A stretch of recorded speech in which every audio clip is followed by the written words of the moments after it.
हम सब में विराजित उस परम तत्व को कोटि कोटि नमन।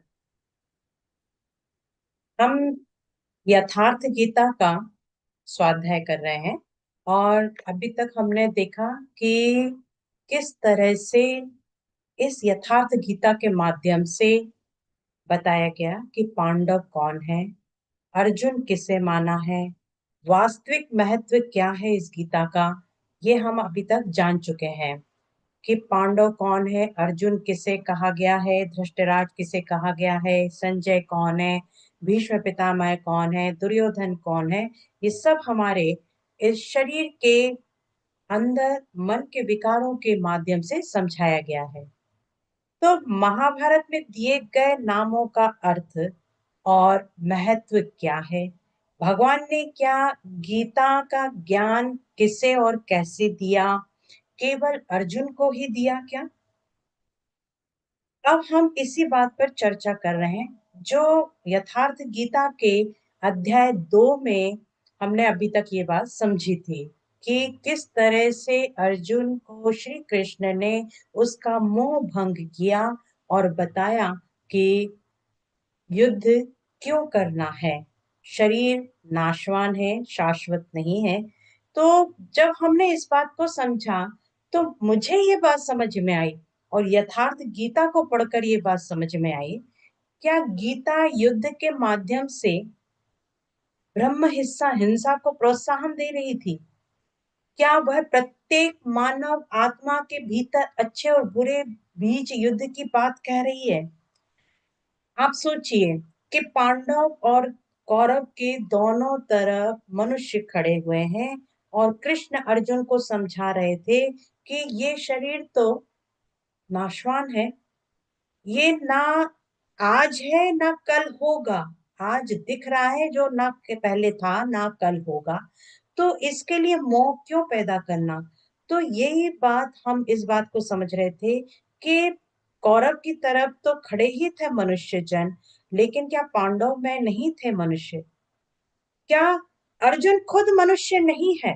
उसका भी तो शरीर नाशवान है।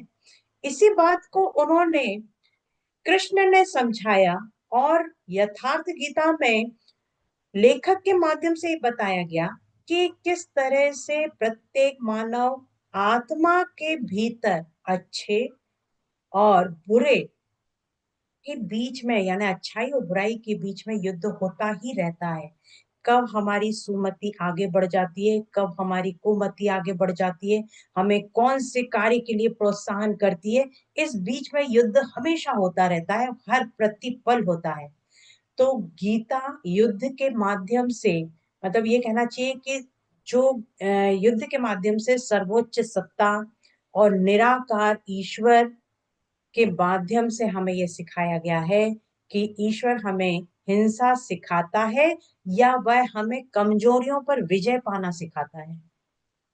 आप खुद सोचिए कि कृष्ण खुद ईश्वर का प्रतीक है, तो वो क्या हमें हिंसा करने के लिए कहेंगे, कि बल्कि ये बताना चाहते हैं कि हमें अपनी कमजोरियों पर कैसे विजय पाना चाहिए। अपनी कमजोरियों पर विजय पाकर हम कैसे अपनी आत्म को निरीक्षण कर सकते हैं, अपना आत्म साक्षात्कार कर सकते हैं। मैं कौन हूँ, आत्मा कौन है, जो ये सोचती है और निर्णय लेती है और सृजन करती है और जीवन का जो आनंद ले रही है, तो वह कौन है। गीता केवल हिंदुओं के लिए नहीं है, बल्कि मानवता का ये ग्रंथ है। गीता समस्त ज्ञान का स्रोत है और वह जीवन के हर प्रश्न का उत्तर दे रही है। लेकिन इस गीता के माध्यम से वह किस प्रश्न का उत्तर दे रही है, इस बात को हमें समझना आवश्यक है। इसी बात को ईश्वर ने, यानी कृष्ण ने, यानी परमात्मा कौन है, इस बात को जानकारी देते हुए हम आगे बढ़ते हैं। और अब हम अध्याय 2 के 27वें दोहे में आए हैं, जिसमें बताया गया है कि जातस्य ही ध्रुवो मृत्युर्धुमं जन्म मृतस्य च तस्माद् परिपार्योर्थे न त्वं शोचि तुम हरसि। कहते हैं कृष्ण कि ऐसा अगर आप मानते हो कि जन्म मतलब मानना ही है, मानते क्या, ये तो निश्चित है कि जन्म लेने वाले की मृत्यु निश्चित है और मरने वाले का जन्म निश्चित है। तो ऐसे सिद्धांत में जो ये क्रिया होती ही रहती है, तो इस विषय पर दुख क्यों करना। अर्जुन से कह रहे हैं वो कि जो ये सिद्धांत चलता आ रहा है, ये कर्म ऐसा चक्र चल रहा है, तो इस चीज के लिए दुख क्यों करना, इसका कोई इलाज नहीं है। इसके लिए शोक करना एक अन्य दुख को आमंत्रित करना है, यानी इस बात के लिए दुख करना कि ये हमारे हैं, ये वो हमारे हैं, इस पे दुख कर रहे हैं, और तो ये तो दुख को और बढ़ा रहा है। तब अर्जुन से कहते हैं कृष्ण कि संपूर्ण जो प्राणी जन्म है, वह जन्म से पहले बिना शरीर वाले थे और मरने के बाद भी बिना शरीर वाले ही हो जाएंगे। तो जन्म के पूर्व और मृत्यु के पश्चात भी जो दिखाई नहीं पड़ते, केवल जन्म मृत्यु के बीच में जो शरीर धारण किए हुए दिखाई पड़ रहे हैं, तो इस परिवर्तन के लिए व्यर्थ की चिंता क्यों करते हो। इस आत्मा को देखता कौन है। इस पर वह श्री कृष्ण बोलते हैं, कह रहे हैं कि इस आत्मा को तत्वदर्शी ने देखा है। तत्वदर्शी जो तप कर रहे हैं, जो समाधि में लीन है, जो ब्रह्म ऋषि कहलाने लगे हैं, उन्होंने इस चीज को देखा है। तब तत्व दर्शन की दुर्बलता पर प्रकाश डालते हुए श्री कृष्ण ने कहा है कि इस आत्मा को वह आश्चर्यचकित होकर देखते हैं, सुनते नहीं है, प्रत्यक्ष देखते हैं। और वैसे ही दूसरा कोई महापुरुष आश्चर्य की तरह इस तत्व को नहीं देख पाता। सिर्फ वही जन देख पाते हैं जो तत्वदर्शी हो गए, जो ब्रह्म ऋषि हो गए, जिन्होंने ब्रह्म को समझ लिया है। कोई कोई सुनकर, क्या होता है कि कोई कोई लोग होते हैं जो सुनकर आत्मा को समझते हैं। जैसे हमने सुना, पढ़ा, हम समझ रहे हैं कि आत्मा कौन है, क्या है, लेकिन हम तत्वदर्शी नहीं बने हैं अभी। तो तत्वदर्शी कोई कोई लोग ऐसे होते हैं कि जो आत्मा को सुनकर, पढ़कर, समझकर आत्मा के बारे में जानने लगे हैं, और लाख ज्ञान की बातें समझे पर बाल की खाल निकाल नहीं पाते हैं, यानी उस आत्मा का सच्चा स्वरूप नहीं जान पाते हैं।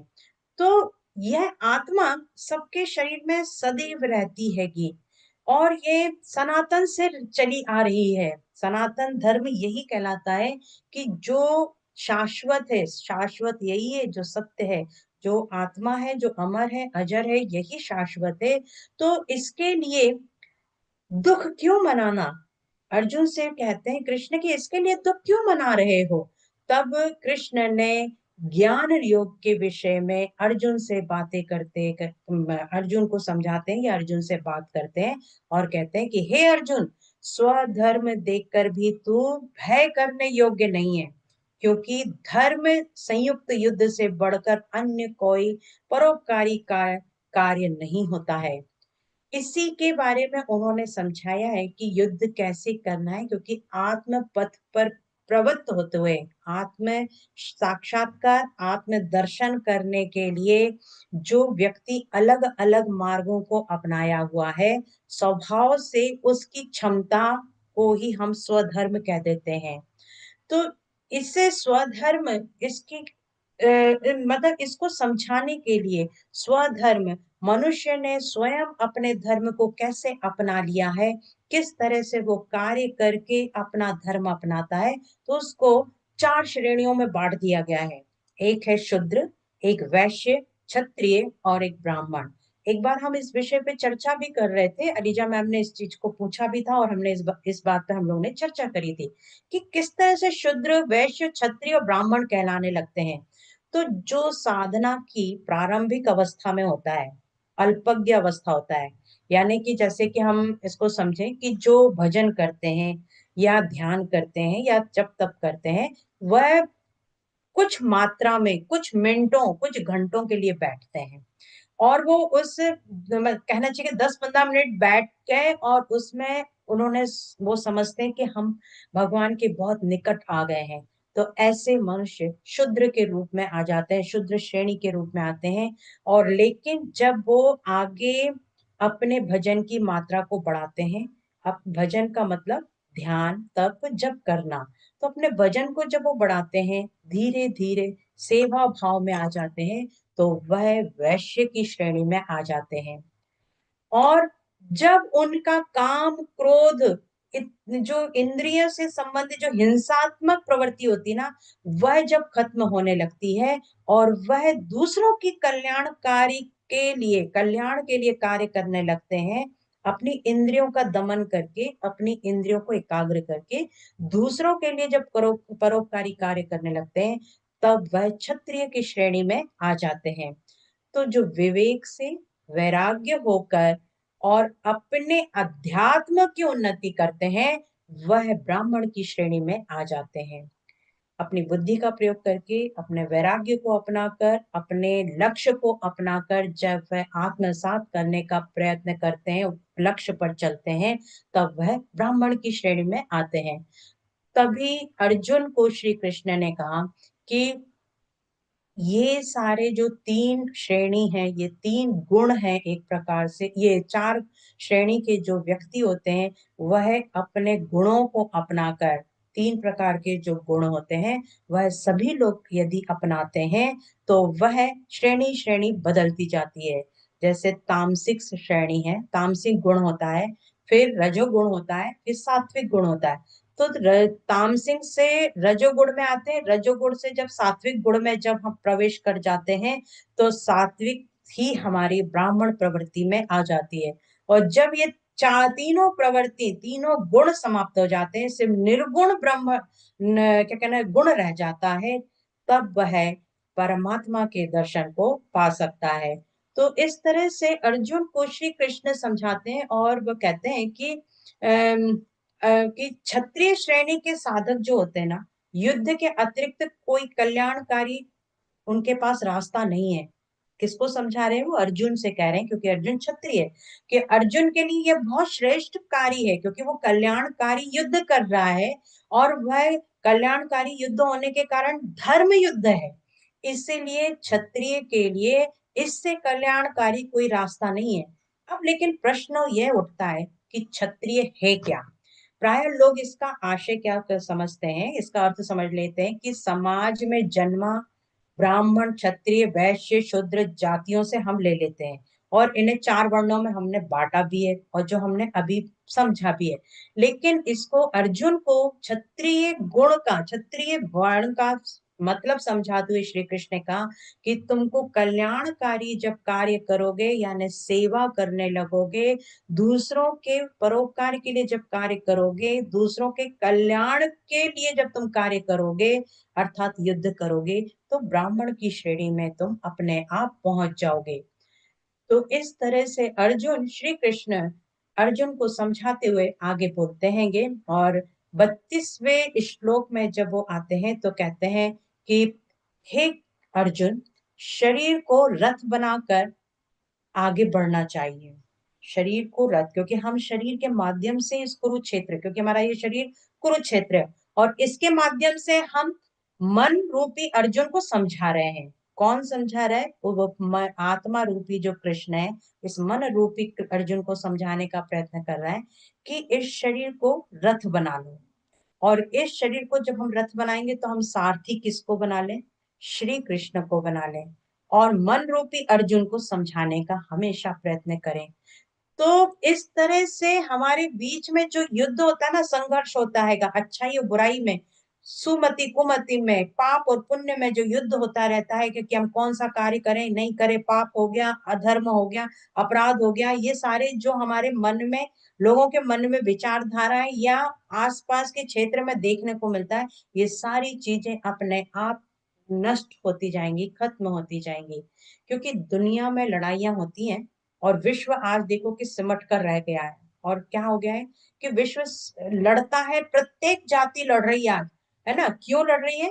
कि वो शाश्वत विजय जीतने वाले को तो मिलती नहीं है, और ये बदले में जो है उसको दबाने का प्रयत्न कर रही है। मतलब जिस चीज की हमें लड़ना चाहिए, वो चीज तो हम लड़ नहीं रहे। किस पे संघर्ष करना है, वो चीज तो हम अपनाते नहीं है, बल्कि इस नश्वर संसार के बीच में मनुष्य आपस में लड़ते जा रहे हैं कि तू मेरा है, ये मैं, मेरा, मेरे अपने। इनके लिए हम लड़ रहे हैं, बड़े बड़े युद्ध हो रहे हैं आज, आपस में लड़ते हैं, परिवार में, समाज में, हर जगह धन दौलत वस्त्र राज्य के लिए पता नहीं क्या क्या, किसी तरह से भी बस हमें अपना स्वार्थ पूर्ण करना है, इसलिए लोग लड़ रहे हैं। लेकिन लड़ना कहाँ चाहिए, उस चीज को कोई नहीं समझ पा रहा है।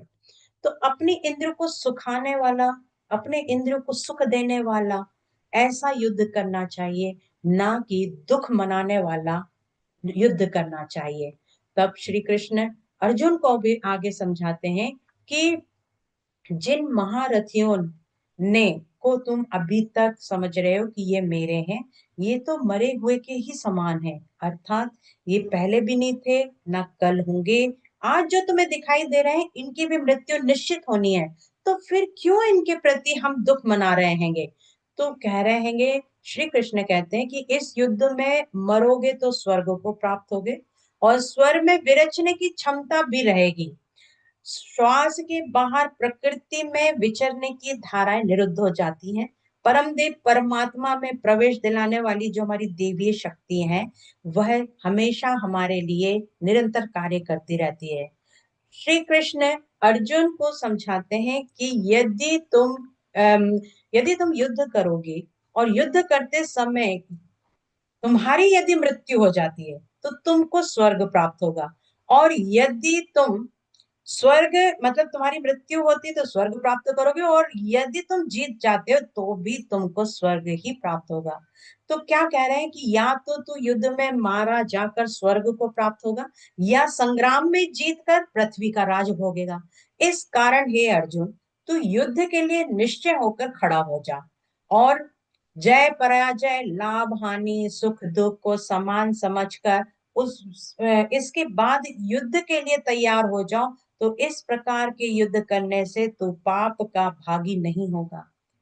सब में समान रूप से जब तुम देखने लगोगे, सम दृष्टि जब तुम समझोगे, तब तुम युद्ध के लिए जब खड़े होगे, तो तुम्हें पाप का भागी नहीं होगा। क्योंकि अर्जुन ने श्री कृष्ण को कहा था, पहले ही अध्याय में कहा था कि मेरे सामने जो ये खड़े हैं मेरे प्रियजन, यदि मैं इनको मारूंगा तो मैं पाप का भागी होऊंगा, और मैं तो होऊंगा भी और आप भी पाप के भागी हो जाएंगे।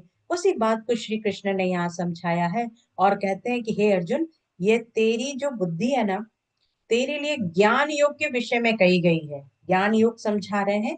और अब कर्म योग के विषय में सुनकर जिस बुद्धि से जिसके कारण तुम अपनी बुद्धि का प्रयोग करोगे, तो तुम कर्मों के बंधन से किस तरह से मुक्त हो जाओगे, इस बात को अब श्री कृष्ण अर्जुन को समझाकर बताना चाहते हैं। कहते हैं कि कर्म योग में प्रारंभ का अंत, या कहना चाहिए कि बीज का नाश नहीं होता, उल्टा फल रूप दोष भी नहीं होता, बल्कि इस कर्म रूप धर्म का थोड़ा सा भी साधन जन्म मृत्यु के रूप महान भय से रक्षा होती है। अर्थात हे अर्जुन, कर्म योग के माध्यम से निश्चय ही अस्थिर विचार वाले जो लोग हैं, जो कम विवेक बुद्धि वाले होते हैं, विवेकहीन होते हैं, उनके मनुष्यों की बुद्धियां निश्चय ही भेद करने वाली होती है ना, मेरा तेरा ये करने वाली जो होती है। तो उनके लिए हम जो युद्ध कर रहे हैं, कर्म कर रहे हैं, इसमें तुम पाप के भागी नहीं होंगे। जो तुम फल के, अगर फल की इच्छा के माध्यम से यदि इस युद्ध को करोगे, तो तुम्हें उस फल की इच्छा के माध्यम से युद्ध करने का फल नहीं मिलेगा, बल्कि फल ना लेने के माध्यम से यदि युद्ध करते हो, फल सिर्फ हमारा क्या होना चाहिए कि हमें सिर्फ धर्म की स्थापना करनी है, धर्म के माध्यम से लोगों का कल्याण करना है। यदि इस माध्यम से इस लक्ष्य को रखकर युद्ध करोगे, तो तुम्हारी विजय भी निश्चित होगी, और तुम स्वर्ग यानी तुम स्वर्ग रूपी राज्य को प्राप्त कर सकोगे। श्री कृष्ण के ऐसी वाणी को सुनकर अर्जुन को तो समझ में नहीं आ रहा था, जैसे हम नहीं समझ पाते हैं। हम बहुत अच्छे से समझते हैं, ये बात सभी जानते हैं कि किस तरह से गीता में श्री कृष्ण ने अर्जुन को बात बताई थी कि कर्म की फल की इच्छा मत करो, कर्म करते रहो, निष्काम कर्म करो। और गीता में बताया गया है, कृष्ण ने अर्जुन को बताया था कि ना ये शरीर नाशवान है, हमारा नहीं है। ये तो सिर्फ वस्त्र के समान है। आत्मा वस्त्र बदलती है, ये बात सभी जानते हैं, परंतु इस पे अमल कोई नहीं करता। इसी अमल को, इसी उद्देश्य को श्री कृष्ण अर्जुन को बताते हैं। आगे का हम कल अध्याय करेंगे। आज तक के लिए बस यही। सबको बहुत बहुत